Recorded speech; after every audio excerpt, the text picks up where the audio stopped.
Jésus, seul, unique et incontournable, prince de paix universelle. Les paraboles du Christ, toutes frappées du sceau, du mystère, du règne de Dieu, expriment avec force la certitude d'une réalisation en cours des événements de la fin de l'histoire humaine.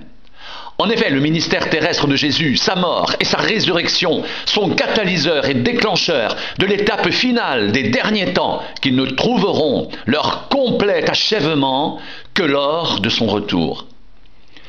Jésus a enseigné en parabole, mais a également agi en parabole, multipliant et utilisant toutes les ressources du langage et de la communication humaine pour solliciter la conscience de ses auditeurs et stimuler leur foi concernant ces événements ultimes, les plus déterminants de toute l'histoire de l'humanité.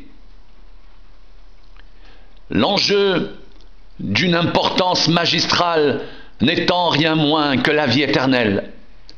Le défi, celui de passer de la mort, ténèbres du monde présent à la vie, admirable lumière divine. Le risque, celui d'une incrédulité annihilatrice de l'unique solution disponible offerte gratuitement à l'impasse de la crise du péché et de ses conséquences dommageables éternelles. Dans son message en action, Jésus partage sa table avec les méprisés. Luc 19, 5. Les accueille dans sa maison. Luc 15, 1, 2. Les intègre dans le cercle de ses disciples. Marc 2, 14. Matthieu 10, 3. Guérison, délivrance, multiplication des pains et des poissons, lavage des pieds des disciples, la scène.